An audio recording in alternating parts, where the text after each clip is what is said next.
What up, what up, what up? It's your boy Roy, accompanied by the one, the only, the Dominican bad man, Sergio, aka the floor price guy. And we're Combat Sport Guys, coming back to you with another UFC full card breakdown, this time in the form of UFC Seattle. Pretty important fight in the middleweight division, you think? We have somebody outside of the top 15 looking to get into the top five, and Joe Pyfer taking on Israel Adesanya in a 5 round middleweight bout. Before we do that, let's talk about last week where we both had a pretty good night, man. We both went 11 of 13 on our picks. We only got two fights wrong. Michael Venom Page and Sam Patterson, we were on opposing ends. Is that in contention for the worst fight ever? You know what? Yep. Blake Sam Patterson, bro. Fuck that guy. Well, fuck them both, actually. Fuck them both, bro. Listen, you know, this is a this, I got some space today. I can show you what that this, motherfucker was doing. I got some space. My boy was just here. Oh, that's all he was doing. But listen, bro, this is similar to the Rosenstruck and Pavlovich fight. Remember that Rosenstruck and Pavlovich fight when you said it's gonna go to a decision and everybody was wagering the knockout for Pavlovich? It's like, bro, these guys used to train with each other, and I don't know if I said that last week, but I was thinking it. I got to go back to see if I said it because I was thinking we could have a fight where there's two training partners just kind of out there in a light spar, just cruising to a decision. And bro, that was bad. But that's one fight we got incorrect. And then the Al Sawadi and Shamrock fight was incorrect. But other than that, solid night. Controversial decision in the main event. I had Murphy. So you went two. I went Oh, three. you went 10 of 13. I went 11 of 13. Well, technically, it should have been even. Should have been even, yeah. Oh, yeah. Well, that's what I was going to ask you. Controversial decision in the main event, right? Evloev edging out a split decision against Lerone Murphy. There was a point deduction. A lot of people thought with that point deduction, it'll either be a draw or slight lean to Lerone Murphy, right? How did you score it? What did you think? Do you agree with the decision? Do you think it should have been a draw? Should have been for Lerone Murphy? Could we at least give Murphy 2 rounds between you and me? I thought he won the first round, the first 1 or 2 rounds, and then Evloev, when he got the wrestling going in the 3rd round, he started taking over. Okay, so that point deduction made me think that it might have been a draw, or since they were in London, they would have given the nod to Murphy. That's what I thought. So what other round besides the first round do you give Murphy? The second? I said the first 2. Okay, so I gave the first 2 to Murphy. And then what you do is you say the third. The third goes to Evolov. The point deduction in the 4th goes to – so Murphy was winning. It would have been a 10-8, but because Evolov won the round, you put it 9-9. 9-9, yes. So it should have technically been a draw. And even there was one – but – and like it would have been great because then you give the title shot to John Silva, and then you tell Evolov, you know what, Evolov, go fight one more time. Go fight. I don't think John Silva. I think I hear what you're saying, but I think Alexander Volkanovski made a good point. He said, "What happens if I fight Gene Silva, I beat him, and then he's forced to fight these other guys, the Murphys and the Masvars, and he loses to them, right? It does nothing for me. He needs to prove himself first. He needs to fight the Evloevs, fight the Murphys, and then if he beats them, he could fight me. He just lost to Lopez that I beat twice. That's what his thought process, and I understand that and I agree with that. But also in terms of bets, we gave you dog money and Danny Silva, baby, right? Danny Silva putting a beating on the Pink Panther, man. I told you, man, you can't go against the Jaguar, bro. The Puma. Well, I mean, why are you betting against the Puma, baby? What's going on? Puma, hit the Puma alone. The Puma got it done. He did a good round. He got a good round up until it wasn't that good anymore. Yes. Also, we gave you some parlays in Iwo, Pericic, and I forget who the other one was. We put out on X. We don't have it right now, but I could look it up real quick. But anyways, solid card. I thought it was an entertaining card. A lot of the fights that we thought were going to end in knockout did not end in knockout, right? Like we thought Mario Pinto was going to go out there and beat this guy, went to a decision. Yeah, that's horrible. Yeah. Austin Lane, man. What do you think? He's done? He's done. We talked about it. That chin, bro. That chin is undefeated, bro. Mason Jones. Mason Jones had a great fight. I told Mason Jones was going to woof, woof, woof. I even forgot who he fought. Oh, Zola. It was against Alex Zola. Yeah. It was Pericic contra the Vicious and Pinto for -137. So we gave you some solid props, some solid money line at dog money. Overall, good night. Uh, great percentage on our picks. And as always, make sure you hit the like, make sure you hit the subscribe. We do put out our videos early. Last week was a bit of a hiccup, but now we're back on track. We put out our picks, our bets. Make sure you tap in. We are live for the fight card, interacting with you guys, giving you possibly live bets. So make sure you tap in, you show some love. Let's get into this card, man. Let's get it. Right on. Kicking off the card at UFC Seattle, we have a women's bout. Did you know that this was a rematch? It's a rematch from like 7 years ago, I think. We have Alexia Tayanara taking on Bruna Basil. Tayanara last time out beat Luma Lokbume via unanimous decision, whereas Bruna Brazil lost to Ketlin Swosa via unanimous decision. You know, Tayanara, she famously trains with Amanda Ribas. She's an aggressive, forward-moving grappler. She doesn't have the most technical striking, but she does wing her punches. She leaves openings to get hit. She loves to get in close and then drag you to the ground, where she either looks to pummel you with her ground and pound or work in some submissions. She's strong. She looked good against Loma Lugbume, who is a bit undersized for the division, but she's very technical, right? And dangerous with that Muay Thai. So she looked good against the striker in that regard. Was able to take her down, control, and work.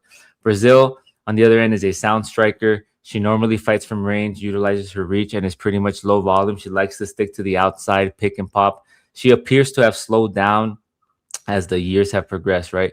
Ketlin Souza had moments where she applied pressure and pace and had Brazil on the heel, not willing to engage. And if you're going off of their last fight, which was 7 years ago, it's important to note that, you know, Tainara was only 22 years old, right? She was young in her fighting career, whereas Brazil was 25, and that was a different Brazil who fought a lot more aggressively, who fought a lot more forward movement. Since then, she has changed her style, right? She's turned into kind of like a pity pat striker, like a point striker. She can grapple on the ground if she needs to, but she's primarily a striker who likes to fight at range. I think since that fight, Tainara has progressed. She's a lot more aggressive. She's a lot more sound. She went on an 11-0 run after that. I think Tainara should get it done here. She should be able to win either on the scorecards or by submission. But if you think Bruna Brazil is going to pull out again, sub her, bet the house. So I gotta say, but I'm gonna go with Alexia. I like the momentum. I like the aggression. I like the hype around her. I think she looks good, man. Especially fighting against a technical fighter like Loma Lagbume. I think she's gonna be okay here. I'm gonna write my bets so I can send to you afterwards. But like, what I was gonna say was, yeah, Brazil, she's looking consistent across the board. I mean, both of us can agree. Like, she had a very good win against Ming Chi, which is the doctor, right? Remember the doctor, the woman from China that got the knockout that went super viral. Well, they matched her up against with her. And guess what happened? She won. But champ, the competition is not like, you feel me? Like, it's Chinese competition. I don't want to respectfully, like, there's different levels. Like, she's facing what could be a top 15 fighter in Alexia Tainara. And the whooping she put on a common opponent, Loma was pretty good. I have to say, Loma was a very good win. Like, look, these minus 525 odds are justified. We're gonna go with Tainara, and you be a sucker to not put her in a parlay. So yeah, and I think that Ming Shi win was it's how do I say it? Like, Ming Shi, we were all kind of infatuated with the idea that she got that leg kick KO, right? But it was a road to China finish. You get me? That the level of competition is a lot different than somebody like Bruna Brazil, who's fought, way better competition in the UFC, like Kong Wang, Loma Lukbume, fighters of that caliber. So a lot of us went into that fight thinking, okay, Ming Shi, she's, that knockout was stupendous. She's going to be able to, put the pause on Bruna Brazil, but she kind of just showed levels in that fight. So, but anyways, we're both going with Tainara to get it done here. We'll move on to our next bout. We have Ricky Simone taking on Adrian Yanez. Simone last time out lost to Hayoni Barcelo via unanimous decision, whereas Yanez last lost to Daniel Marcos via split decision.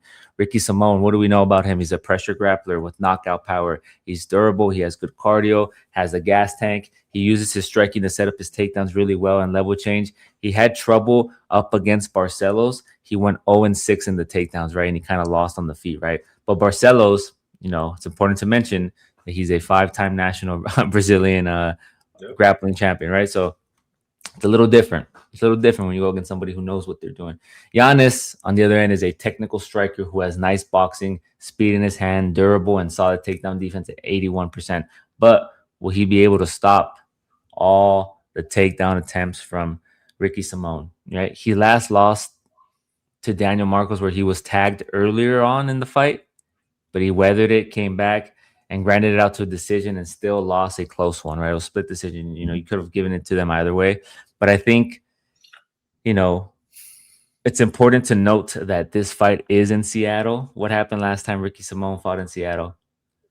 He showed out in his hometown, man. He got the knockout, baby. He got the knockout, baby. But I think Ricky Simone, plus 400 too, right? Plus yeah, 400. plus 400. It was a big underdog. I think here up against an individual who's primarily a striker who does have durable takedown defense, but look at the opponents from Giannis. Who has he fought that has the pressure of a Ricky Simone recently, right? He's fought Rob Font, striker. He's fought Jonathan Martinez, which is a striker, right?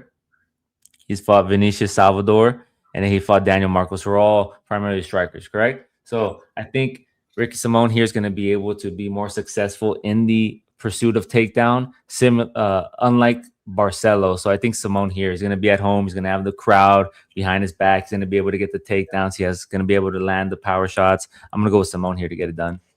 Yeah, I'm going with Simone too. I mean, look, and I like Giannis. I just don't see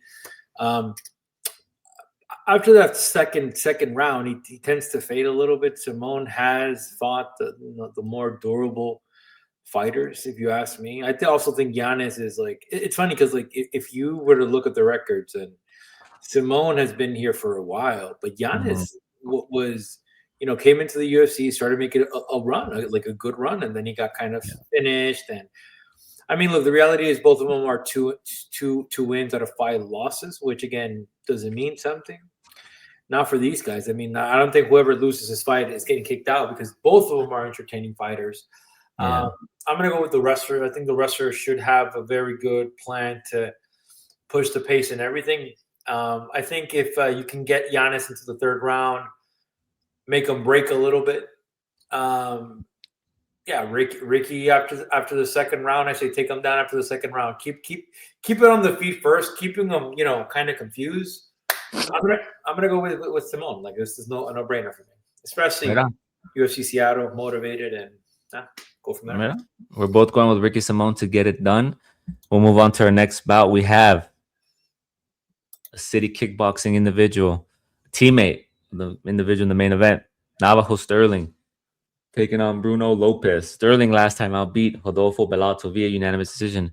Lopez last time out lost to Dustin Jacoby via KO TKO, which it's not bad. Dustin Jacoby's a pretty good kickboxer, bro. Nice striking. Sterling, when you look at him, he has technical striking. He's long, he's lengthy. He has struggled, however, with the grappling defense, right? Bellato took him down twice in his fight. He was taken down in his fight with Tokos.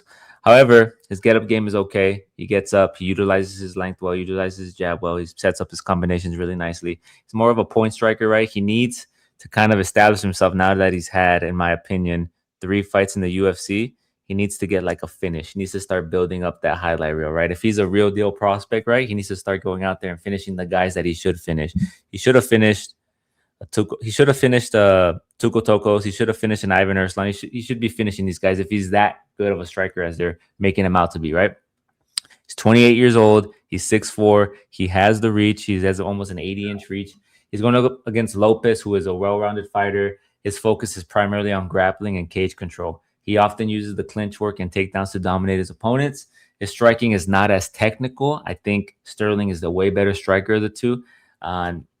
His defense isn't the best, right? He gets hit. His head movement is something that I've criticized in the past. He does, however, have some finishes on his record.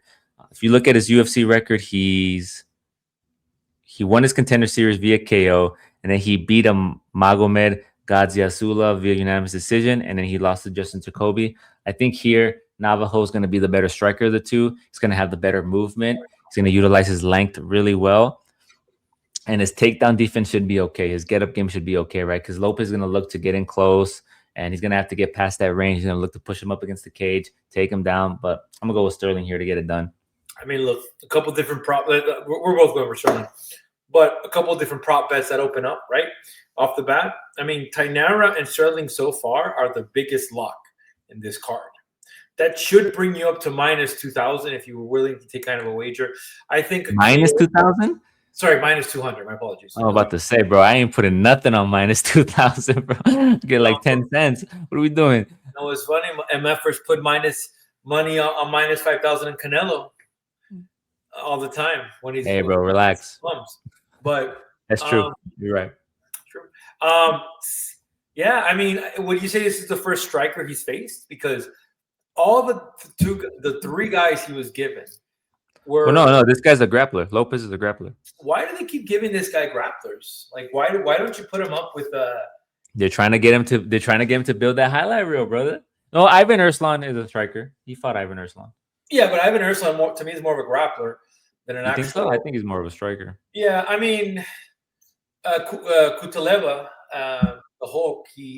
I mean, you could say that, but I'm gonna go with Sterling, bro. I'm not gonna fake talk. I think the reach is gonna be. This is his chance to knock the guy out and put up a highlight reel. Like, use your. He's good. He's conservative though. He's not emotional in his striking. He's not flashy. He conserves energy. This is a teammate of Carlos Ulberg as well, so it's important to keep that in mind. That eventually the boys will cross paths. Yeah, I'm gonna go with, like I said, bro, I'm parlaying this with Tainara, but yeah, Sterling is the bet. And Ivan Erslan, I just he's a striker. He's primarily a boxer, so he has fought strikers before. So, right. But yeah, they've been giving him more grapplers, right? Balato, Tokos, and then this cat. So we'll see what he could do, man. I think he needs to get a finish here, in my opinion, right? Start building that highlight reel. Yeah.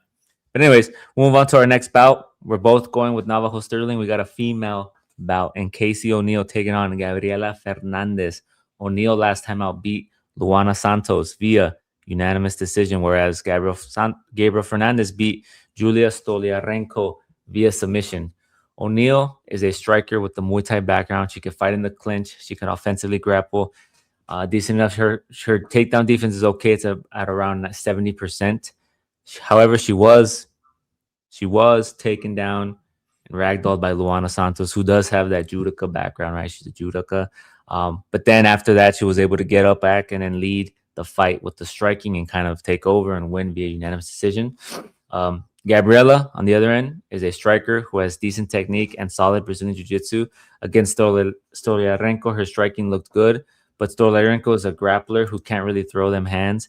A lot of people are going to talk about how she famously beat Kong Wang via submission, right? But she kind of dropped her, and then she went into that submission. She didn't get taken down, so good fight. She got the win via submission there. She does have dangerous jiu-jitsu in good hands. I think this fight, it's depending on how you want to take it, right? Like, it can go either way, in my opinion, but I just like the power and the jiu-jitsu threat that Gabrielle Fernandez brings, right? Like, O'Neill, obviously, she has that Muay Thai background. She has solid get-up game. So if this fight isn't on the ground and you're looking at both of these women striking, I mean, who do you give the edge to, right? Do you give the edge to the individual who has the more power, the less technical striking, or the individual with the Muay Thai background is going to look to get in close, throwing those knees in the clinch, right? Utilize those leg kicks. So it's going to be an interesting fight, but I'm going to go with Fernandez. At dog money, I like it too. We're both agreeing. I just don't think O'Neill has the consistency. So the consistency in the win department is one. The consistency of fighting, like, this is a woman that fights every year or every 2 years. I think, at 28, like, time is clicking. Sorry, time is 3 years ago, Jennifer Maia. Then basically 7 months ago. Like, why is she fighting like this far away? And she's been in the UFC for a while. Right? Yeah. So it's one of those things. I have to even check if the UFC has her ranked. I'm not even certain about it. I mean, look, they have it at 62, but I like my odds with they're both, the reach there, but I think Gabriela's going to kind of grapple her. And then, like I said, like, she has the wits to kind of, kickbox. I'm going to go with Fernandez. I think Fernandez gets it done. Yeah, I like Fernandez in this fight. Like I said, it's a coin toss. I'm going to go with Fernandez, especially now. I don't have the odds updated, but she is a dog. I like that. I'm willing to place money on the dog there. So We're both going with Gabriela Fernandez to get it done. We'll move on to our next bout. Big boys, heavyweights going after it. Marcin Tybura taking on Tyrell Fortune, making his UFC debut. Marcin Tybura last time out lost to Ante Delia via KO TKO. Well, he looked bad. He looked big. He came in heavier. I think he came in 40 pounds heavier that fight. He looked like he was at the pool, bro. Yeah, I think he came in bigger than he normally does. He came in big, and he looked like he was at the pool grilling, bro. And he just, said, you know what? Let me take off my shirt. Let me go. Let me get this bag real quick, bro. Let me fight on to the lead. He got the KO loss, and then he's back now, right? I thought that was his last fight too, if I'm not mistaken. That was his last fight, yeah. Correct. And then against Mick Parkin, he lost. He beat him via unanimous decision, but I thought he lost that fight. And then against Jonathan Denise, he took him down and won that fight. But Denise, stupidly enough, chased him to the ground and then got controlled. Remember that? Fortune, last time out, he beat Demorio Dennis via KO, doctor stoppage. This is his UFC debut. Tybura, we know what he does, right? He's a well-rounded fighter with a strong wrestling base. He has decent striking, but he primarily looks to just take you down and control you, right? That's what he does. He does work in some submissions. He does work in some once on the ground, but as he's getting older, he just looks to take you down and control you. He is 40 years old, bro. What happened? Their powers, your cardio goes, your power goes, your chin goes, right? Is it the chin or the power is the last thing to go? What do they say? It's the power, right? Or the chin, one of those two.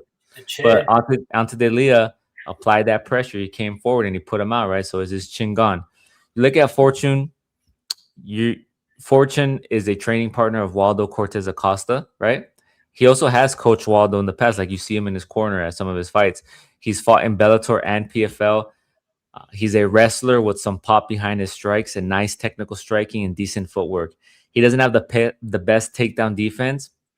And he has shown in the past that if he is taken down and found on his back, he can't really get up, right, or work from there. So that is a concern. But I think his foot movement, his aggression, his forward movement is going to be similar to Ante Delia. And if you watched anything that Ante Delia did, he's going to come forward. He's going to put a pace on Marcin Tybura, not let him dictate the pace, not let him take him down, not let him push him against the fence or shoot for a takedown. He's probably going to get it done here. I'm going to go with Fortune. I like him here. Debut. His forward movement, he should be able to knock out Tybura. Yeah, I mean, I think Tybura messed up against Ante. And look, Ante has a couple losses after that, eh? Isn't it funny how things work? He lost to the Polar Bear, and then he lost to Waldo, which kind of sucks, like the way he lost. But he's lost 2 times. Lost 2 times, and I mean, Tybura, again, he didn't look as good in his last fight. I don't know what happened there. He just didn't look himself. Versus with Mick Parkin, he looked good. He looked better than what he did. I mean, hitting 40 for these guys. I mean, dude, this is really a toss-up match here. I mean, hitting 40 and coming back from a KO. What are we doing? How many months ago? Probably 6. Yeah, 6 months ago. Yeah, it was 6 months ago. Mm-hmm. And Delia's fought twice in 6 months. Yeah, that's crazy. He fought in December because Waldo wanted to fight, and then he fought last month against. Yeah, that's crazy. And the thing is, if I'm not mistaken, Tybura is ranked, so Tyrell enters into a ranked fight. Bro, at this pace, bro, I'm 2 weeks away from fighting in the UFC, bro. What do you think, bro? Oh, UFC wants some injection in the heavyweight division, bro. What are we doing? I know, bro. This is maybe it's the last time, but we're going with Tybura, baby. We're going with Tybura. You're going against your Dominican brother, bro? The camp? You're going against the camp? Well, I mean, remember the guy that tested positive for steroids, bro? He came off the couch against a Brazilian. What was the name, bro? He tested positive for steroids. Bald guy was also I don't know, man. I don't. What's the point of that? I don't get it. He was also Waldo Cortez's training partner. I think Waldo Cortez got the use. Oh, Hines. You're talking about Hines. Yeah, that's a little steroid user when I see Alvin Hines, yeah. It's okay. My boy had a supplementation from Thailand. It's fine. It's one of those things. So you're saying this guy's on steroids? Is that you sound like you're saying this guy's on steroids, bro? No. What I'm getting at, Hines didn't win, and we expected big things. I expected big things from him, but I'm gonna go with Tybura, man. This guy has not really He's been fighting outside. I mean, you got Waldo. He has been active though. 10 Bro, months, he's fought 7 good competition. He's fought good competition in Bellator and right? PFL. Bellator. You know, Marcelo Golem was also in the UFC, right? Like, so he has. Linton Vassell used to be a big, but that was a while ago. Listen, I might be wrong, but I'm going to go with Tybura. I think Tybura has one. Every fighter has one last good fight in him, and I think it's this one for Tybura. Listen, I agree with you. You might be wrong. We'll move on to this next fight. We have your boy, Chase Hooper, with them dangerous hands going up against Lance Gibson Jr. Hooper last time out lost to Alexander Hernandez via KO TKO after he famously said, I don't want to fight these old guys anymore. Give me some young contenders. Put me up there, man. I'm tired of beating these old guys. So what happened? They gave him Alexander Hernandez. Boom, got put on his pockets, bro. He's like, "Yo, what are we doing? Give me some young guys that are debuting or that are still young in the UFC. Don't give me a guy who's fought, really good competition in Alexander Hernandez." But Gibson Jr. last time out lost to King Green via split decision. You're gonna see that split decision and be like, "Damn, that was a close fight." Hell no, that was a unanimous decision win for King Green. I don't know what in the hell they were thinking when they gave him that split decision nod. That was a unanimous decision victory for King Green. Hooper is a grappler who's improving on his offensive grappling, right? He has solid BJJ, right? That's what he's most known for, is BJJ, right? He's a specialist. His striking and his technique is getting better despite him getting KO'd by Alexander Hernandez, but he is trying to throw his hands more recently. He is trying to use his hands to set up his takedown attempts so he can get the grappling going. He's going up against Lance Gibson Jr., who is primarily a grappler who doesn't shy away from striking, but eventually will level change to secure takedowns and work once on the ground. His debut was on short notice. It's important to note. And, in that fight, I don't have the stats in front of me. How many takedowns did he attempt against King Green? He attempted a lot of takedowns. I don't have. Did he attempt a lot?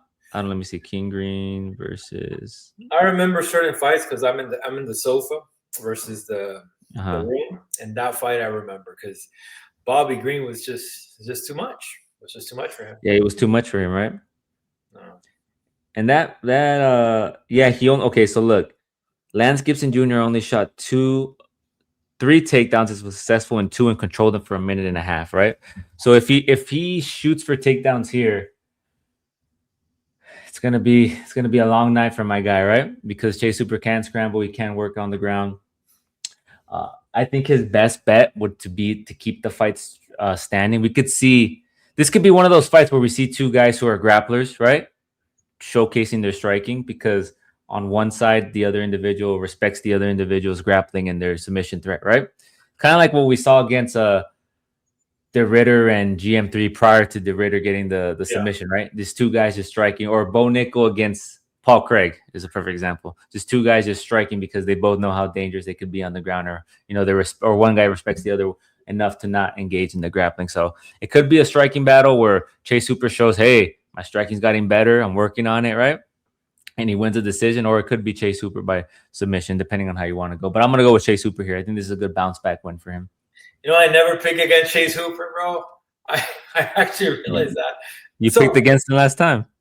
No. I never pick for. I never go for Hooper. I always go. Oh, you picked Miller. I remember you picked Miller. You were on the Miller side. Yeah, I remember that. And then even the Guida, because I don't like. Yeah. And then you picked Clay Guida, and he schooled Clay Guida on the ground. Worship, probably Levitt, man.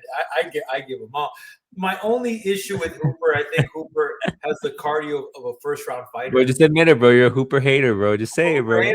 Bro, hey, just for the record, if you're looking at this, there's a tweet that's about to be dropped that you gave me the idea. It is in Roy, okay? It is in Roy. Just remember that. Well, okay.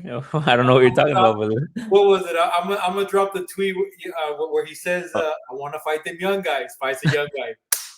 Are you gonna do an edit with the? I'm gonna do a little edit. You gotta do that, bro. That might go viral. Don't give me the. You gotta put the gunshot noise. Anyways, bro, you know what's very impressive? Like, honestly, bro, I don't give a fuck about this fight. What I do give a fuck about, I'll be honest with you, bro. I'm trying to be honest. I'm gonna be honest here. King Green has fought 2 times in the last 3 months. He But that, fought. but that's you can't compare that because Hooper got knocked out. It's recommended that you take some, you know, No, more I time. know, but it's funny. It's just hilarious that you look at King Green and a guy that almost has over 50 fights, that he's just like fighting. He doesn't give a fuck because I know And you. that fight against Gibson Jr. got put like within days. Remember, we were looking at the card, and the next day it just got thrown there together. Like, hey guys, here's a random fight No, for no I reason. think it's a strip club, bro. Like I think he needs money for the strip club.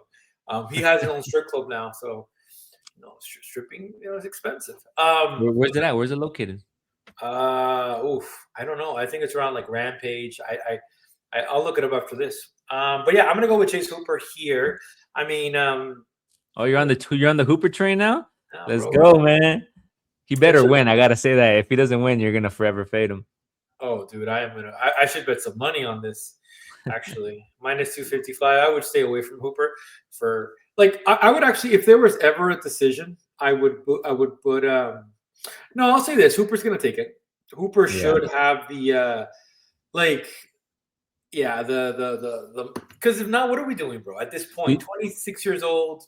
Yeah. Do you agree with me though? Do you see this fight going one of two ways? Either Hooper just finds a submission, finds the fight on the ground because Gibson makes a takedown attempt, right? And then kind of just finds himself in a dangerous position. Or do you see these two guys just striking their way to a decision? I don't think Cooper will. I think it's dangerous. If the thing is, Lance isn't a good striker either, right? Yeah. So it opens up the possibility that some level of striking that Hooper has had, because Hooper, if Hooper strikes in the first round, he has a tendency to be better than the later rounds because he gets tired, right? Yeah. The question is, how tired is Hooper going to be in the second round? You see, that's what I'm a little bit concerned on this pick because Lance Gibson fought Green and he wasn't really tired. And Green is, Mhm. bro, Green doesn't tire out, right? So, I mean, look, maybe first round Hooper, decision Gibson, but I'm going to pick Hooper either way. Right on. We're both picking Hooper. We've agreed on most of these fights so far, right? We'll move Yes. on to our next bout. We got Ignacio Bahamondes La Jaula taking on I'm sorry, Tofik Musayev. Bahamondes last time out lost to Rafael Fiziev via unanimous decision, where he was in enemy territory in a 5-round main event, correct? Musayev last lost to Mitabek Orobai via submission.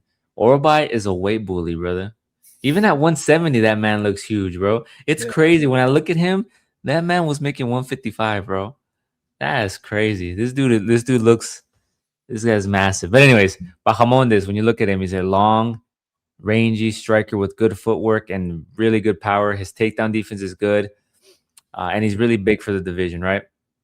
We saw that he can get submissions and has surprisingly good ground game up against who was it, Jalen Turner, where he got the submission win, right? Yeah. Forced him into retirement because it really messed up his psyche.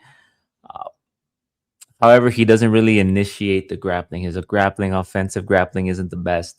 He wasn't successful in the grappling against Fiziev, and he lost that fight on the feet. Right? I think didn't Fiziev secure some takedowns in that fight too? I believe. Yeah. I'm It not was actually mistaken. very good. Yeah. Very good. Yeah, Fiziev got the grappling going in that fight. Right? He's going up against Tofik, right? Musayev. He's an aggressive, powerful striker who can grapple. He can finish you on the feet or the ground. He made his debut last time out at 35 years old, bro, against Mitabek Orobai. And, Mitabek took him down and submitted him pretty easily. I think here, does Musayev have a grappling approach, right? Where he tries to take down Bahamondes to control him and try to win a decision, or does he let that aggression come forward, get to him, and then Bahamondes, smart enough, right, intelligently enough, lands a KO strike, puts him out, right, or has the better moments on the feet. I think Bahamondes is gonna get it done, man. This is a guy like, yeah, he went against Rafael Fiziev and he lost, but Fiziev, man, he's a dangerous striker, right? He's a Muay Thai striker who has a decorative background, and that was just a tough fight for him, right? We don't know what was going on too on the back end, and then this out guy also knocked out Manuel Torres, who's been a freaking terror in this division. You get me? I confuse Zoe Huber for Torres a lot of times. Just an FYI. That's Also, Bahamondes, I wanna say that wasn't a main event. It was the co-main for uh Hill and Roundtree. It was the co-main Yeah, for that's Jamal when Hill they and fought in. Roundtree Where did they fight? They fight in in Azerbaijan, whatever the Azerbaijan. neck of the woods of yeah. Well, that's Yeah, Turkey, right? It's Turkey. and No, then Fiziev was able to take him down 4 times in that fight. He took him down four times, 100% takedown rate. So, but it's but also Fiziev is a three top. round fight. I'm sorry for that. Go Yeah, ahead, brother. but Fiziev is also a top 5 fighter. You feel me? That's where I think like if you put him against Michael Chandler, I think Fiziev mops the floor with Chandler. Like um had a couple, Gaethje is a champ now, and how well does that, how well does it age, right? And like, and Bahamond is like, look, like I'm not really concerned about his striking because he has Bilal Muhammad, and the reality is Bilal Muhammad, those boys have been, getting that wrestling up, and the Yeah, he has Bilal Muhammad, and he's fought the way better competition, man. I mean, Ludovic Klein, he lost to him, but Ludovic Klein's a solid kickboxer who's in the top 10, right? I think he's top. Is he top 5 or top 10? He's in the top 10, top, I think top 15. He's top 15. Like top top, 15, right? Didn't he beat? Oh, he lost to Gamera, right? He lost. yeah, Gamrot beat him. Yeah, he lost to Gamma, right? That Well, was he his beat opportunity. That was his opportunity to get into the top. But anyways, he beat Manuel Torres, KO'd, who's been on a tear, right? Manuel Torres has been knocking out everybody. He beat Jalen Turner, who looked good in his comeback, right? And then he just, like you mentioned, he lost to a top 5 opponent. So I think this is a good bounce back win for him here. yeah, and I think he gets it done. I'm not going to say that much. Tofik, I don't know. Like Tofik needs to fight. Um, yeah, I mean, he needs to fight somebody in the UFC, not that high level. But I get it. You want a ranking. You want to get right into the big sharks, like, Yeah. or maybe this is what it is. Maybe hey, we got this fight. Maybe you should take it. But I don't know. I think Bahamondes should surprise us. Like again, like I think the parlay bet for me is going to be Tainara Sterling and Bahamondes. I don't see how Musayev could win. I really don't. And maybe I'm wrong. Maybe Musa comes and shuts it down. But if he does, it just the Bahamondes ship has sailed, my friend. If that happens, by the way. So Right on. I'm gonna go with that Bahamondes. Right on. Some pretty strong words from the floor price guy. He said if he loses, the ship is sailed, man. They're gonna cut him, bro. What are we doing? What you doing losing to that Listen, guy, bro. bro? They're Oh keeping shit! Josh Emmett, bro. They're keeping Josh Emmett, bro. Next up, we have Terrence McKinney taking on Kyle Nelson. Listen, all of Terrence McKinney's fights have ended within a round and a half. That has been the most profitable betting line in the world, bro. You just bet a round and a half. You just bet the fight does not go the distance, or under 1.5, and you're gold, bro. It might be bad odds. It might be minus 500, but bro, listen, you throw that in a parlay, you're gold. You're gold. Terrence McKinney last time out lost to Chris Duncan via submission. Nelson last time out beat Matt Favola via unanimous decision. McKinney is pretty good everywhere, man. He has solid striking, he has good wrestling, solid BJJ, but his issue is he is inconsistent. He does gas. That first 2 minutes, he's the most dangerous man on the planet. Him and Kyler Phillips, bro. Him and Kyler Phillips, if they were in the same division, bro, give them a 3-minute fight, bro. See who wins. See who wins that fight, right? Because they're both first round fighters. But anyways, his chin has been tested before, right? Ribovich, Dober, Woodson have all found the chin. His fights always finish inside the distance, win or lose. He's coming off that submission loss where, I mean, he looked pretty okay in the beginning, right? And he just got submitted via anaconda choke. He's going up against Nelson, who's a good striker with some decent pop and power behind his shot. He has good takedown defense. He can scramble on the ground and search for top control. He beat Matt Favola, who's primarily a grappler, where he was able to secure takedowns and even drop Favola in that fight, right? You look at his record, man. He lost to Steve Garcia, he got KO'd. He beat Bill Algeo. He beat Fernando Padilla, who's an okay striker, and he beat Blake Builder. This fight to me is pretty simple. It's McKinney or bust, right? You want to bet the McKinney inside the distance prop, go for it. If you want to bet this fight does not go to the decision, go for it. If you want a live bet, go for it. Because if McKinney doesn't put him out right away, it could start looking ugly, right? For McKinney. And Kyle Nelson can just box his way to a decision or find that chin and put him out. So I think this is a good live bet, but I'm going to go with Terrence McKinney here. I just think his danger in those first 2 minutes is just a bit too much, right? Fuck yeah! I mean, I think McKinney gets it done, bro. I'm not gonna sugarcoat it. I mean, bro, but like this fucking fight. Because he clipped Duncan. He clipped him, and all he had to do was, bro, you clipped him, step away, reanalyze it. But you know what they say about guys like this, bro? They see red. This motherfucker, this They're motherfucker, bulls, bro. They see red, bro. this guy only sees red, and that's the issue. And like, look, if you wanna McKinney at a minus, bro, you don't even have. Well, I mean, you might as well bet the what do you call it? The KO prop, bro. Is okay. The question is the KO prop plus money in comparison to the money line pick? That'd be very intriguing, right? Yeah. Or maybe, hey, he surprises us and gives us the first decision. I don't know. I'm gonna go with McKinney, bro. Right on. We're both going with McKinney. Real quick, random. I want to say that I just saw that the Ronda Rousey card and the Nate Diaz. They added. Did you see that they added Junior Dos Santos versus Robelas de Spain? Everybody wants to see that fight, eh? They added Junior Dos Santos versus Robelas de Spain, and then they added Muhammad Makai versus Adriano Moraes. Wow, cool, man. I What do you mean, think? What do you think Dana's doing right now, bro? You think he's in the war room? He's in the war room trying to put together some good fights. stressing, bro. He's no, bro. Nobody gets so far. You know what it is, bro. MMA fans are just like.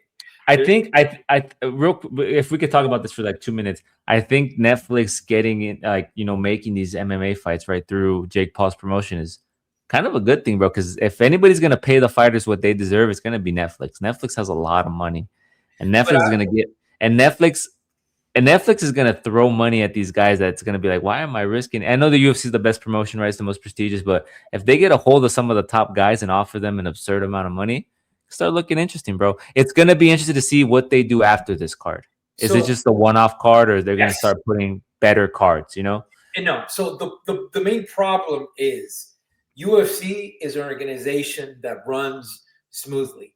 Netflix has made it very clear we don't want to do every week because remember the UFC was going to sign with Netflix, and they told the UFC no, we only want to do every quarter a big event, and that's the problem. And then what do you do, bro? All the fighters that UFC has kind of brought to the top, groomed through the marketing. They're right there fighting, and that's fine. But the problem is, it's not going to be consistent. Like. And you feel me? And like, look, you want to talk about fighter pay, my boy? How much are they going to pay Chris Avila? That's in the prelims. How much money is that guy getting? Is that guy getting health insurance? Is that you feel me? So let's Netflix. No. I mean Jake Paul's promotion, right? Like through Netflix, right? Through Netflix. I would imagine he gets more than 10K. I would hope he gets more than 10K, bro. He better get more than 200K because if not, or 20K, whatever the UFC is paying, or 50K, right? They raised it to 50K. Oh, they're gonna have to give him more than that because if not, what's the point of fighting with Netflix when the prelim guy is getting 50K? That's what I'm saying. This card is so interesting, and I really hope they air. I want to see what they do after. I want to see what comes after. How they follow it up in 3 months. But dude, like there is so much. It's just. Yeah. I mean, we'll do a podcast on this alone because there's so much like variables to this. Exactly. Right on. We'll move on to our main card. We have Mansoor Abdul Malik taking on Yorsi Belgaru. Hope I said that correctly. Abdul Malik last time out beat Antonio Trecoli via submission, whereas Yorsi Belgaru, as an underdog, beat Azmat Bekoyev, where we all thought Azmat Bekoyev was going to come in, grapple him, suppress that kickboxing prowess. But he was too small, man. He was way too small in that fight. You remember that fight? Yeah. Abdul Malik is a Division I wrestler out of the University of Maryland Athletics. We talked about that before. He comes forward. He utilizes his strikes to level change and secure takedowns. He has some power behind his strikes. His striking is a bit more technical than Azmat, in my opinion, right? Against Nick Klein, he was stunned early on and things looked shaky, but he pulled it through and got the KO. Against Brundage, that fight originally was given to him, but then it was overturned due to an illegal headbutt. A lot of people are saying that, the Nick Klein fight, him getting dropped in that fight, stunned. And then the Cody Brundage draw. And it's kind of being like, well, he's going up against a guy who's dangerous in Belgaru, who does have the kickboxing pedigree, right? This guy fought Alex Pereira. He trains with Alex Pereira. He has that kickboxing background. He's 6'5". His takedown defense, was pretty good against Bakoyev, right? I think Bakoyev went 4 of 8 in his takedown attempts, but Bakoyev is small, bro. Bakoyev is like 5'11". Bitcoin is a welterweight. Bitcoin is a welterweight. And Bakoyev's a welterweight. I'm sorry, go ahead. no, he has the size of a welterweight, but bro was tweeting a little bit too much. Sorry, go Yeah. ahead. Yeah, the tweeting doesn't have to do much with it, but No, yeah, Bakoyev was smaller, and I think here, Mansour Abdul Malik, he has the height, right? He's 6'2" versus 6'6", and he has the reach. If you look at the reach, he has a longer reach than Belgaru, and that's gonna help him get to the hips, right? Get to that leg. Like if Belgaru starts to throw those leg kicks, he's gonna be able to catch that single leg, get in on the hips, get those takedowns. My concern is if he gets chinned early, right? Because Mansour Abdul Malik does kind of start off slow, right? It takes him a minute to get into the flow of things. And if Belgaro just gets into this flow and starts letting his hand go and find that chin, he could get the finish here. But I'm going to trust in Mansour Abdul Malik to get the decision here. I'm going to trust him to do what I thought Asmat Bekoyev was going to do and grapple him, take him down, control him, right? Kind of like really take away that striking prowess. But I'm going to go with Mansour Abdul Malik. I wouldn't be mad, though, if you go with Yorsi, though. No, I'm gonna go with Malik. I don't trust Bell that much. I'm gonna go with Malik. I think Malik. Again, he's very young in his UFC career. He's been fighting a lot too. You got to take into consideration that, and he's been throwing guys that are good and veterans, and then there's the Tricoli guy that also lost, right? Tricoli. Yeah. So I'm gonna go with Malik. I'm not gonna second double guess him. Yeah, I think. Yeah, I agree with you. I think the logic is there. Like Bekoyev, as you mentioned, is a welterweight. He's a lot smaller, right? But he was still able to take him down 4 of 8 times. So I think the takedowns are going to be there for Mansour Abdul Malik. He's bigger. He's longer. His strike. I think his striking. I rate his striking better than Bekoyev, but I don't think he's going to be able to strike with this guy here. Belgori is obviously the better striker, right? But yeah, we're both going with Mansour Abdul Malik to get it done. We'll move on to our next bout. We have Juicy J. Julian Erosa taking on Larion Douglas. Erosa last time out lost to Kiesau Costa, the Dalmatian, via unanimous decision, whereas Douglas last beat Cam Teague via KO TKO on the Dana White Contender Series. This is their UFC debut. What do we know about Erosa, right? He's well-rounded. He has a really solid jiu-jitsu, really solid ground game, right? Against Costa, he was able to get the offensive grappling going, but he was worse on the feet, right? Because Costa also has solid takedown defense, right? And a solid get-up game, right? And even though Erosa was able to, secure those takedowns, when the fight got brought back up to its feet, Costa was obviously the better of the two, right? And Costa has looked good as of late, right? He's on a tear, right? He knocked out Morgan Shire. He knocked out Dan Ige. He's been on a tear of fights. Erosa, on the other end, has been, fighting, Christian Rodriguez, who, is a prospect killer. He fought Darren Elkins, who looked like he was punch drunk. Remember he came out, bro, in that fight, Darren Elkins, UFC 314? You remember that? When he came out looking like he just killed a six-pack in the locker room, he came out and he got taken down and he got KO'd right away. Like, what are we doing, bro? Anyways, Douglas, on the other end, is a well-rounded. He's coming out of Dana White Contender Series win. He has good striking technique, throws an array of combos. He utilizes his range really well. He has good power behind the shots. He can also offensively grapple if he needs to. His entries are okay. They're not the best. The concern would be here is his takedown defense, right? It hasn't been tested in the UFC. And I bet you Julian Rose is going to look to test that takedown defense, right? I don't know what the odds are. Damn, they have him as a big underdog, huh, Rosa? Yeah. That makes things interesting, right? Because you never kind of want to go for a debuting individual up against a vet, especially like a Rosa. But I think Douglas has the pressure and the combinations to win on the feet, right? And enough to keep the fight standing. So I'm gonna go with Douglas here, but I don't like these odds. I probably won't bet on it. I'm gonna be honest with you. Rosa has a chance to surprise us many. I mean, there's a lot of various factors here. I think Douglas looked very good against Cam, but I don't know. There's a hunch, and I'm gonna go with the Rosa. And Costa has looked stellar. So I mean, this loss to Costa ages like fine wine. But is it enough? Let's find out. Yeah, but he got KO'd by Fernando Padilla. he beat Ricardo Ramos, who's a grappler, right? Christian Rodriguez hasn't beat anybody that's not a prospect, and then Darren Elkins looked drunk in that fight, bro. Yeah, no. Like I said, I'm playing the gambling game. Like you got this Yeah, up and coming cat that can come in, and because I remember when he KO'd Cam T. I remember.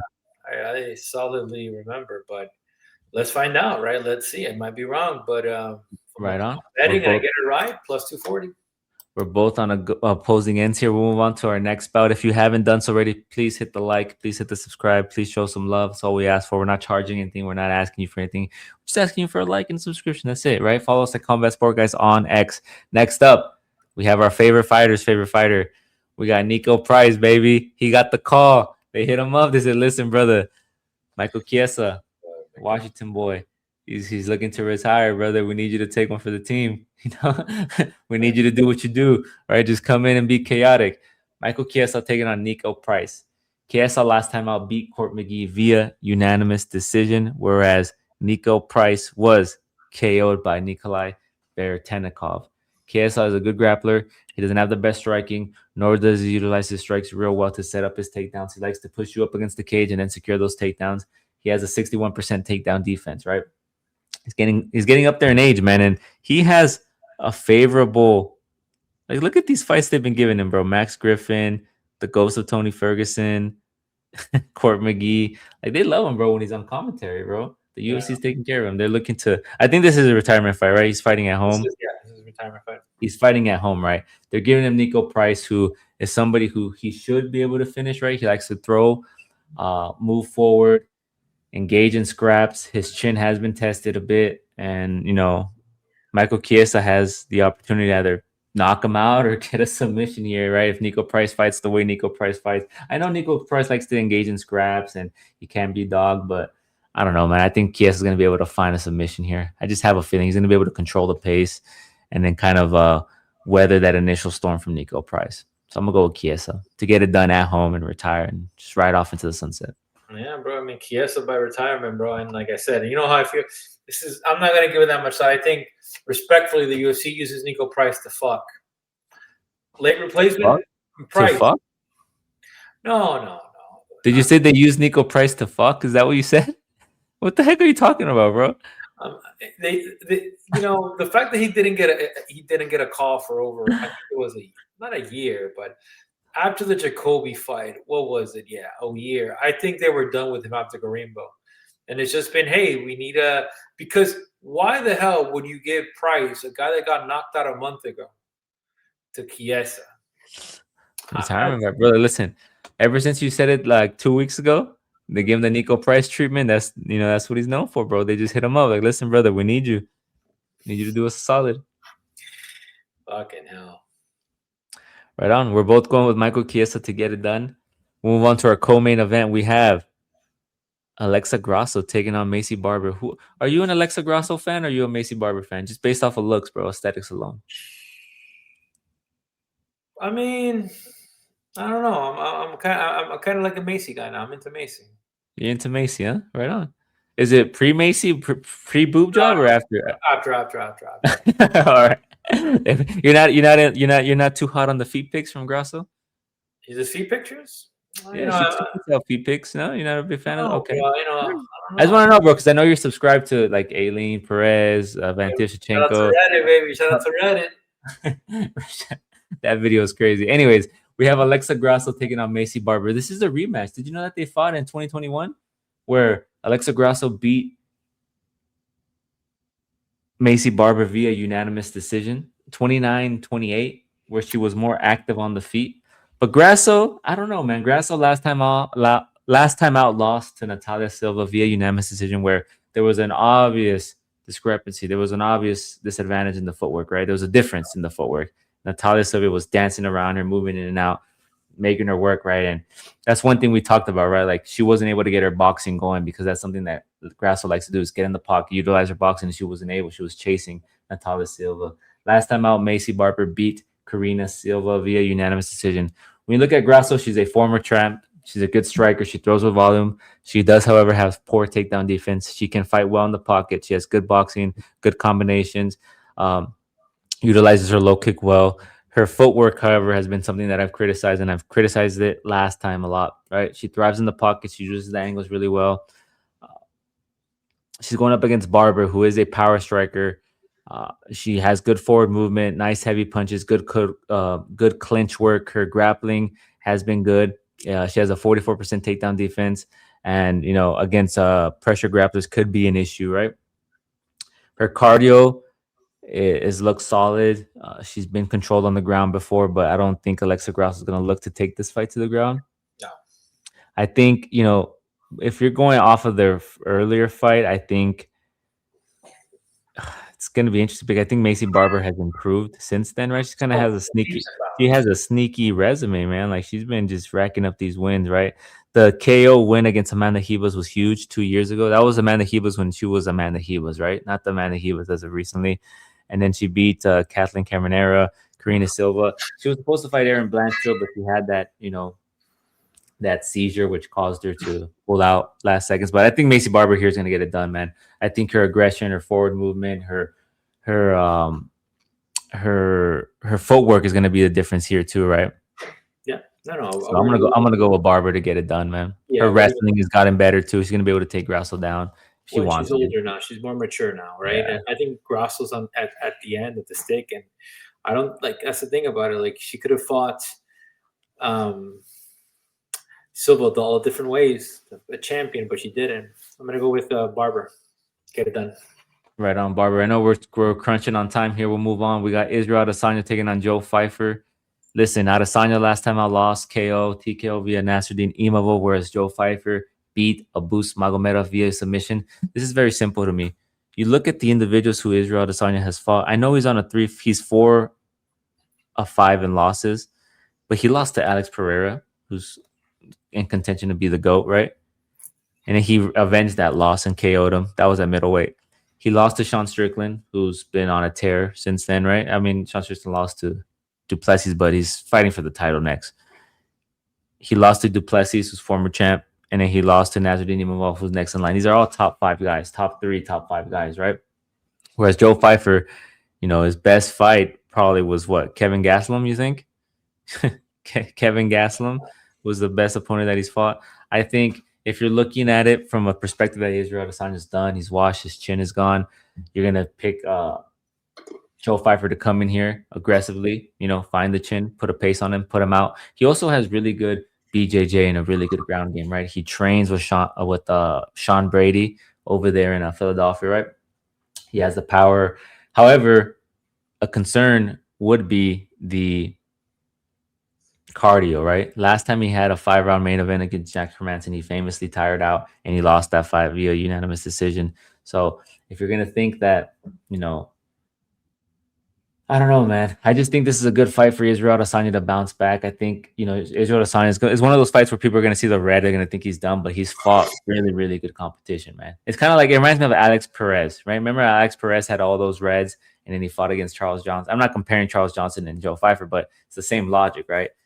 Alex Perez was losing to the top guys, and then he fought somebody like Charles Johnson, who's out of the top 10, out of the top 15, and he beat him pretty easily, right? I think we're gonna see Adesanya's like a vintage performance, right? With his striking, his counter striking, his footworks, his calf kicks. I think he's gonna be a lot more better in this fight. And that Nasruddin Imavov KO, I don't take too much away from him because he did get eye poked, and he wanted to continue right away. And I think him continuing right away kind of affected him. I don't want to take away too much from Nasruddin, right? I think he should have taken the time and rested a bit, but he tried to be cool. He waved off the ref and then he got caught like immediately after. So yeah, that's my opinion. But anyways, I'm going with Adesanya here. I think Adesanya is going to show levels, right, in the striking realm, and this is the best striker that Joe Pyfer's fought, in my opinion. Yeah, no, the pick is Adesanya. Like the reality is, like, respectfully, if Adesanya loses, I'm going to be honest with you. It's time to retire. Like, I don't, because that's the thing about it. You can't really give this guy the prelims fight. Like, this is a main event fighter.